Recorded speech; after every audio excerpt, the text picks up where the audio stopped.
사랑의 빚이라는 말씀으로 성민교회 양은화 목사님께서 말씀 선포하시겠습니다. 우리에게 주신 하나님의 말씀은 로마서 13장 8절에서 10절까지의 말씀입니다. 피차 사랑의 빚 외에는 아무에게든지 아무 빚도 지지 말라.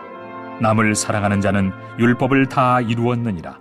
간음하지 말라, 살인하지 말라, 도둑질하지 말라, 탐내지 말라 한 것과 그 외에 다른 계명이 있을지라도 내 이웃을 내 자신과 같이 사랑하라 하신 그 말씀 가운데 다 들었느니라. 사랑은 이웃에게 악을 행하지 아니하나니 그러므로 사랑은 율법의 완성이니라. 아멘. 우리는 지금까지 많은 은혜를 받고 살아왔습니다. 또 앞으로도 많은 은혜를 입지 않고는 살아갈 수 없는 것이 사실입니다. 그래서 바울 사도는 자신이 받은 은혜가 너무나 커서 감당할 수 없이 큰 것을 지금 알았기 때문에 그 말씀을 전하고 있어요. 그대로 바울이 위대한 사도가 된 것은 은혜를 알았기 때문에, 그리고 자신이 그 하나님 앞에 입은 은혜가 빚진 자임을 알았다 그랬어요. 그 은혜에 충성하고 그래서 겸손하게 살아가기 때문에 바울은 이걸 지금 전하고 있는 것을 볼 수 있습니다. 사랑의 빚은 하나님이 주시는 것이요, 하나님이 사랑의 빚을 살아가는 자들에게 줬어요. 그래서 우리는 성도가 영적으로 빚진 것은 우리가 먼저 복음을 받아서 예수 그리스도를 영접하게 하고 그 영접해서 구원의 확신과 영생을 얻게 하신 것은 아무 공로도 없이 하나님께서 일방적으로 선택하여 주셔서 의롭다 여김을 받는 것입니다. 그래서 우리는 구워주는 것이 아니에요. 그래서 하나님은 이 사랑을 주면서도 우리에게 기대하지도 않습니다. 다만 자비로 나타나는 사랑에 우리에게 주시는 선물이었단 말입니다. 선물. 그 선물을 우리는 아무것도 공로 없이 받았다는 그 사실을 우리는 잊어서는 안 되고, 그 사실을 잊기 때문에 오늘 우리가 하나님의 사랑, 빚진 사랑, 우리가 그거를 하나님께 찬양을 하자 그러지 않습니까? 찬양.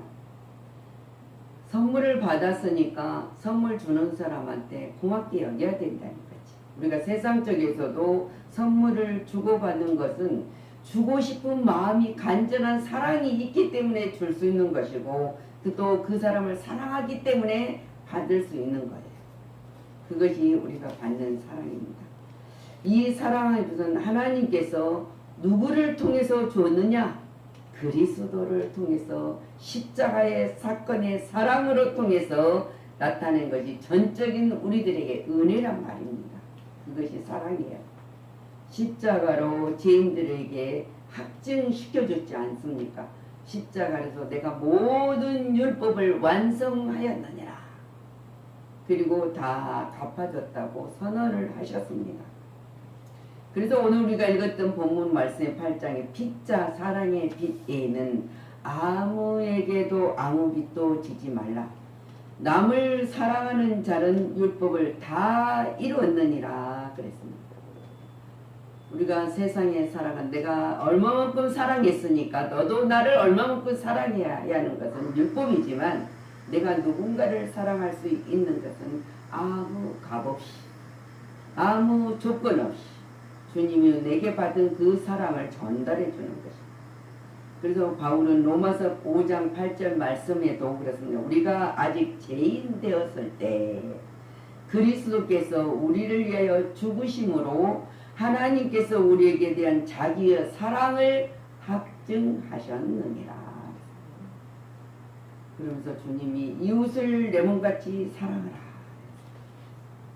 그래서 우리가 누가복음 10장 25절에서 37절 말씀을 보면은 주님이 자비를 베푼 사마리아 사람을 비유를 들어서 우리에게 가르쳐 주는 것을 봅니다. 제사장도 서기관도 다 애면했던 강도 만난 그 죽어가는 한 영혼을 사마리아 여인이 치료해줬던 사건입니다. 그리고 여관에까지 데리고 와서 가던 길을 되돌아와서 그 사람을 맡기고 내가 다시 돌아올 때까지 이 사람이 치료하는데 돈이 더 들거든 내가 그것을 주겠습니다. 약속을 하고 갑니다. 이것이 주님이 말한 내 이웃을 내 몸같이 사랑하라. 실천하는 거예요. 그것이 이웃사랑이 하나님을 사랑하는 길이라고 했습니다. 그것이 바로 영생의 길이라는 것을 우리에게 가르쳐 주시면서 오늘 사마리아인의 비유를 들었던 것을 볼 수 있습니다. 그러면 참 이웃이란 뿌리 깊은 적대감에도 아랑곳하지 않고 언제 어디서나 사랑을 실천하는 것이에요. 우리가 어딘가 잘못해서 상처가 나면은 그때는 얼마나 아픕니까? 견딜 수 없을 정도로 아프고 또 내게 해를 끼치고 손해를 보이는 사람을 보면은 그냥 죽이고 싶죠. 어떻게 하면 저를 나한테 사기친 사람을 생각하면 죽이고 싶어요. 근데 주님은 그 죽이고 싶은 사람에 내가 너를 사랑한 것처럼 사랑하라는 이 실천을 하라는 거예요. 근데 할 수 있습니까? 근데 예수님의 사랑, 이웃 사랑, 내가 그 사랑을 받는 사랑을 그 사랑을 전달해 주는 것이에요. 그래서 이 사마리아 자비를 베푼 사마리아 사람은 이방 사람이에요. 제사장도 아니고 내가 아브라함의 자손이라고 자랑하는 그들도 아니고 이 하나님을 사실은 모르는 사마리아 사람이란 말입니다. 하나님을 믿지 않는. 근데 왜 예수님이 이 사람이 행하는 일을 비유를 들었느냐 알겠어요. 우리가 사람을 사랑하는데 육적으로는 절대로 사랑할 수가 없어요. 근데 예수님이 우리를 위해서 아무 죄 없으신 그분이 우리를 영생을 회복시켜 주기 위해서 오신 그 예수님의 사랑을 우리가 전달해 주는 것이다. 그래서 야고보서 2장 8절 말씀에도 그러지 않습니까? 이 야고보서를 쓴 사람은 예수님의 사도도 아닌 제자도 아닌 동생이에요. 이 동생이 예수를 믿었겠습니까? 안 믿었어요. 형님인데 안 믿었어요. 근데 십자가에서 죽고 장사 지내버려서 끝난 줄 알았던 그 끝난 줄 알았던 이 예수님이 부활을 하셨단 말입니다. 그때 믿게 되는 거예요. 그래서 영생을 주시는 그분, 부활하신 그분을 복음을 전하지 않으면 안 될 수 없어요. 그래서 이제 이 야고보가 복음을 전합니다. 너희가 만일 성경에 기록한 대로 내 이웃을 내 몸같이 하라 하신 최고의 법을 지키면 잘하는 것이다. 최고의 법이 우리가 전하는 것은 복음입니다. 그것이 사랑입니다. 그래서 요엘서 3장 18절에도 요한사도가 자녀들아 우리가 말과 혀로만 사랑하지 말고 행함과 진실함으로 하자. 우리가 사람 앞에는 진심으로 하고 하나님 앞에는 전심으로 하는 것이 우리 신앙의 자세입니다. 실천합니다. 순수한 사랑. 이 순수한 사랑에서 베풀어지는 것은 전혀 보상을 기대하지 않기 때문에요. 사랑하면서 보상을 기대합니까? 근데 이 하나님이 우리를 사랑하는 것은 우리에게 무언가 보상을 기대하지도 않기 때문에 이것이 은혜라고 해요. 은혜. 그래서 은혜 받는 자는 그들의 마음속에 항상 뭐가 있어야 되냐면 감사하는 마음으로 항상 하나님 앞에 보답하는 것, 보답을 해야 돼요. 감사하는 마음. 주신 이도 하나님이고 취하신 이도 하나님이시지만 그걸 알면서 말로만 하지 말고 그 모든 것을 주관하신 분이 하나님이에요. 우리에게 어떻게 어떤 보상을 원하고 우리를 주지 않는 그 하나님의 빼주는 은혜를 우리는 날마다 감사해야 합니다. 그래서 우리는 하나님 앞에 사랑의 빚진 자라 그랬어요. 여기서 말한 사랑의 빚지는 이제 우리가 헬라어로 결코 갚을 수 없는 무슨 말을 하냐면 아가페 사랑을 이야기해요. 아가페 사랑. 여러분들은 아가페 사랑 할 수 있어요? 못해. 우리가 육으로 살아있는 상에는 아가페 사랑을 못하지만 하나님이 우리를 사랑한 이 아가페 사랑을 전달해 주는 건 할 수 있잖아. 그래서 이웃을 사랑하는 우리만 천국 가지 말고 저들 밑에 앉다가 지옥 가게 내 버려두자. 그게 아니에요. 지옥 가면 안 되잖아요. 그거 우리가 아는 그 사랑을 받고 우리만 사랑하고 감춰두는 그냥 땅에 감춰두는 것이 아니라 우리는 나누어야 돼. 남겨야 된단 말입니다. 그래서 우리는 인간이 이 세상에서 살아가는데 후회 없는 빛이 사랑이에요. 사랑. 후회 없이 줄 수 있는 것이 사랑의 빛입니다. 이 사랑의 빛은 반드시 우리가 져야 하고 그 반드시 갚아야 한다는 것이에요. 그리스도인은 사랑의 출발이에요. 내가 사랑을 받았다는 사실에서부터 출발한 것입니다. 그걸 믿음으로 우리는 받는 것이고 실천하는 것입니다. 그래서 받는 사랑을 알아야 비로소 주는 사람도 알게 되는 거예요. 어떤 사랑을 줘야 되는가. 사랑을 받았으니까 사랑을 줘야 되잖아요. 그래서 우리가 사랑의 빛, 이 사랑의 빛을 우리는 다 전해야 된다. 그래서 이웃에 대한 의무를 충실히 해야 된다는 것이 말하고 있습니다. 로마서 15장 1절에서 믿음이 강한 우리는 마땅히 믿음이 약한 자의 약점을 담당하고 자기를 기쁘게 하지 아니할 것이냐. 내가 뭔가를 하고 내가 기쁨을 누리는 것이 아니라 상대가 기쁨을 누릴 수 있도록 해야 된다는 것이죠. 2절의 말씀, 우리가 각각 사람이 이웃을 기쁘게 하되 선을 이루고 덕을 세우도록 할지니라. 남을 기쁘게 해줘야 된다는 것이죠. 그래서 갈라디아 6장 4절 말씀에도 각각 자기 일을 살피라. 그리하면 자랑할 것이 자기에게는 있어도 남에게는 있지 아니하느니라. 자랑할 것이 내게는 그 받은 사랑이 얼마나 기쁩니까? 한다. 자랑할 일이 있다면 그것은 자기 혼자 자랑하고 감사하고 기쁨이 넘쳐서 어쩔 줄 모르는 그 우리는 평강의 삶을 있을지라도 생각할지라도 남에게까지 그거를 자랑하는 것이 못 된다 그 말이에요. 그래서 각각 자기 짐을 질 것이니라. 우리는 하나님의 사랑을 전달하는 자입니다. 근데 우리가 그 사랑을 예수를 믿는 것은 우리가 믿고 구원을 얻었고 확신을 얻고 영생을 얻어서 천국 백성 시민권을 가진 자지만은 우리는 그 시민권을 가진 자가 우리만 가지라고 하는 것이 아니에요. 그래서 주님 말씀하십니다. 내 사랑의 빛을 진 자는 인간을 사랑해야 된다. 그래서 내 이웃을 사랑하는 것이다. 하나님의 사랑의 빛을 갚는 것은 인간을 사랑하는 길밖에 없다. 왜? 그리스도께서 사랑하던 그 죄인을 내가 그 사람들도 사랑해야 된다. 그리스도가 전하려거든 자에게 내가 그들에게 복음을 전해야 된다. 그리고 그리스도께서 돌보던 사람들을 내가 대신 돌보아야 된다. 그것이 그리스도인의 최선의 사랑하는 거예요. 우리 세상에서는 사랑을 주어야만 받고 또 주고받고 하지만 아니 이거는 무조건적인 사랑을 우리는 전달해 줘요. 그것이 그리스도인들이 하는 사랑의 최선을 사랑해요. 그것이 바로 내 이웃에게 전도하는 것이다. 그래서 바울이 로마서 1장 14절에 헬라인이나 야만이나 지혜 있는 자나 어리석은 자에게 내가 빚진 자라.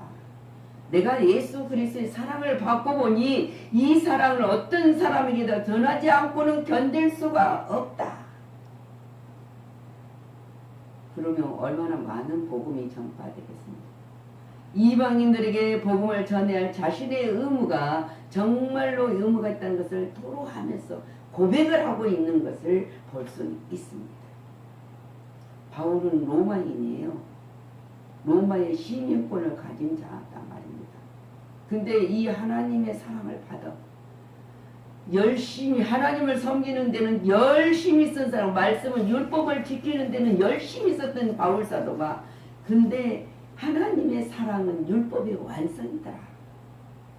그러면서 아까 뭐라 그랬습니까? 아까 간음하지 말라, 살인하지 말라, 도둑질하지 말라, 탐내지 말라 한 것과 그의 다른 계명이 있을지라도 그랬어요.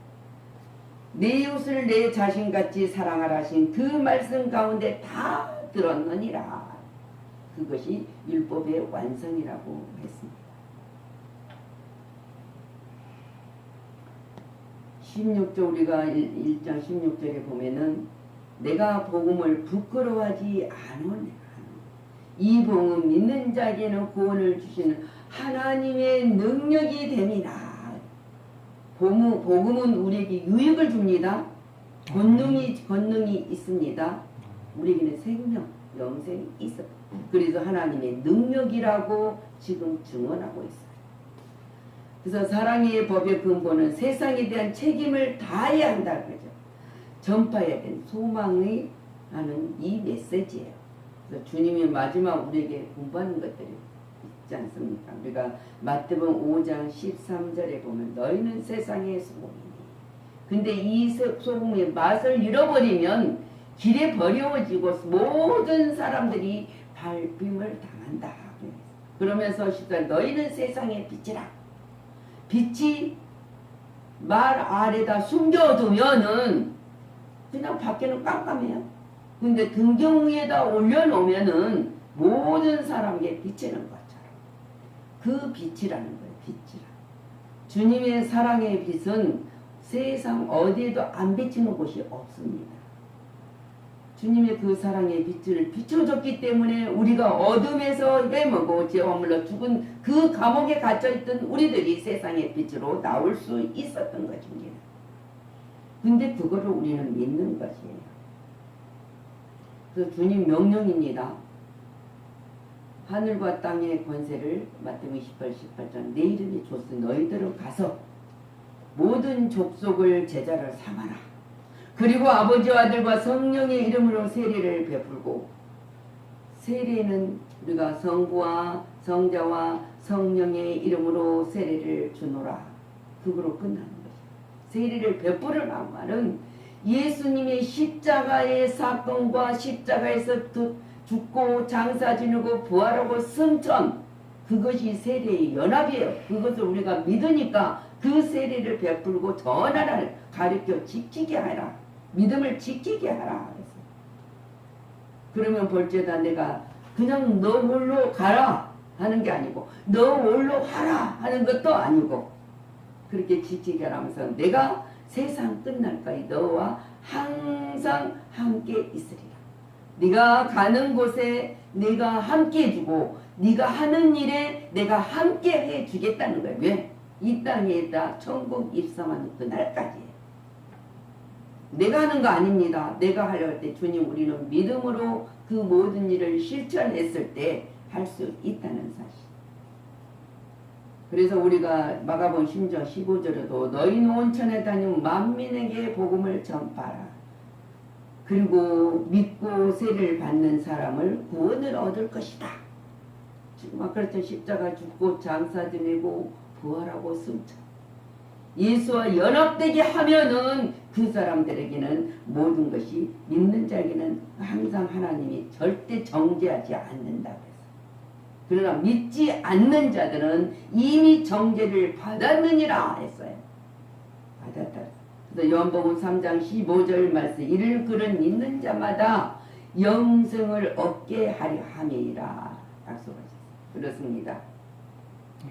기독교의 사랑은 악을 행치 않은 소극적인 사랑이 아닙니다. 내가 착하게 살아야지. 그게 아니란 말입니다. 기독교의 사랑은 진취적으로 실제적이면 적극적으로 우리는 전달해야 된다는 것이에요.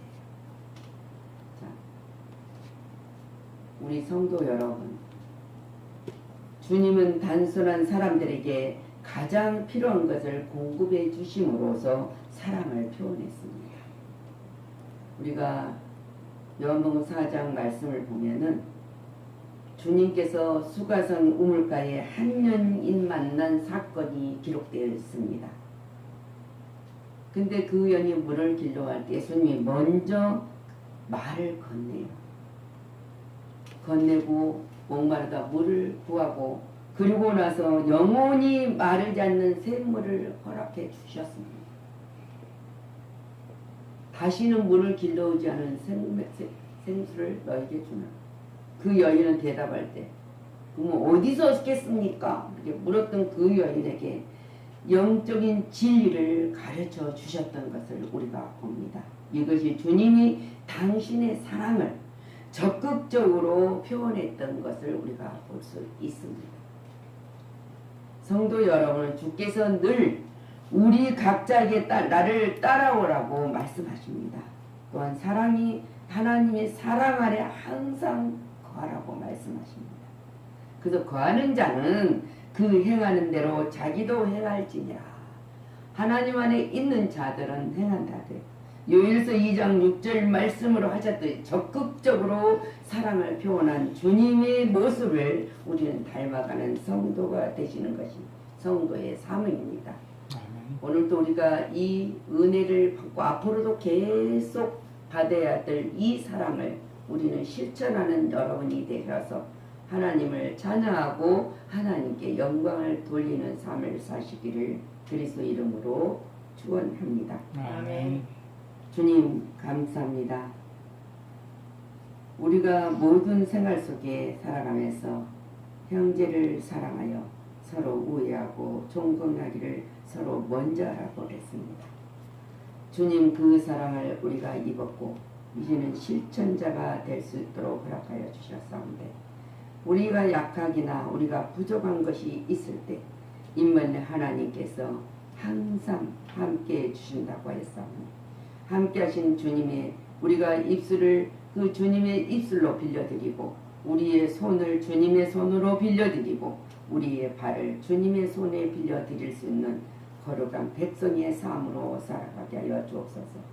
바울 사도가 로마에 있는 그리스도인들에게 유대인들에게 복음을 전하는 이 안타까운 삶, 너희들의 모든 것은 우리가 율법으로는 다 이 주님의 십자가에서 다 이루었느니라 완성해 주신 그 사랑을 너희들이 증언하는 자가 되라고 고면하며 고백한 이 말씀을 우리가 다시 한번 책임지라고 또 책임지겠습니다.